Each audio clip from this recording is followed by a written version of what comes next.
खुलुमबाय स्टुडिअ दं आं राकेश रामसियारि बे समाव बिटिआरनि मावफुं सोद्रोमा रनजित बसुमतारीनि मोनसे बाखनायजाथाव हाबाफारि सुबुं अनसायनायनि थाखाय मोनसे बाखनायजाथाव हाबाफारि मावफुंनायखौ नुनो मोनदों बिटिआरनि मावफुं सोद्रोमा रनजित बसुमतारीया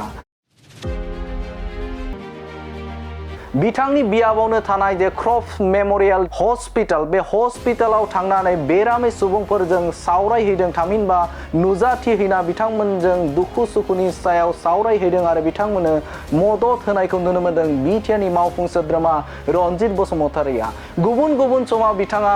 गोबां जौगाथायनि बिथिंजों नोजोर बोनानै बे समाव बसुमतारीया आरोबाव मा बाथ्रा बुंदों नोंथांमोननि गेजेराव होनि क्रफ्ट मेमोरियल हस्पिटालाव बियो आंनि समस्तिनि सिङावनो दङ बेनिखायनो समस्तिनि लोमजानाय साजानाय जोंनि मानसिफोरखौ नायथिनो थाखाय आं बेरायफैदोंमोन बेरायनानै नुनो मोनदों गोबां मानसिया लोमजानानै दङ ओरैनो गोबां मानसिया आंनाव खबर हरखायो लोमजानाय साजानायखौ अब्लाबो मोनथिस्लाबाजासेनो माखासेया लोमजानानै थाफैनायखौ दिनै नायबिजिरनानै आं बिथांमोनखौ माबायदि हेल्प खालामनो हायो बे थांखिजोंनो नायनो फैनानै बिथांमोनखौ लोगो मोनफैनाय जाबाय बावहाय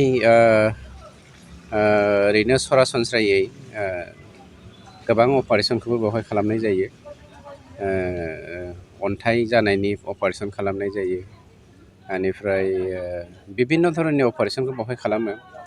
ओमफ्राय खम बेसेनावनो क्रफ्ट मेमोरियल हस्पिटाल थुक्राझारावहाय मानसिफोरखौ ट्रिटमेन्ट खालामनानै फोसाबनायखौ जोङो गोबां नुगासिनो दङ आरो बिथांमोना मिसनारि मोनसे हस्पिटाल हिसाबै मानसिफोरखौ सेवा खालामनायानो बिथांमोननि गुबै थांखिखाय बे खामानिखौ बिथांमोना आजि बहुद बोसोरनिफ्रायनो मावबोगासिनो दं आरो जोंनि साहा ओनसोलाव फुल फ्लेजेड डक्टर थानाय हस्पिटाल होनोबा नैबे क्रफ्ट मेमोरियल हस्पिटाल थुक्राझारानो थेंक इउ सार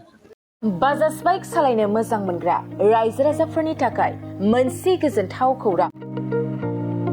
सेरफांगुरि बाजाज श'रुमा फुजा 2024 धामाका अफार होगासिनो दं क'क्राझार जिल्ला सेरफांगुरियाव थानाय फुंखा इन्टारप्राइज बाजाज श'रुमा सेप्तेम्बरनिफ्राय 30 अक्ट'बर फुजा 2024 धामाका अफारनि खाबुफोर होगासिनो दं नोंथांमोना सेरफांगुरियाव थानाय फुंखा इन्टारप्राइज बाजाज श'रुमाव खुंफुंजानाय फुजा धामाका अफाराव फैनानै नोंथांनि लुबैनाय बाजाजनि बाइकखौ लांफैनो हागोन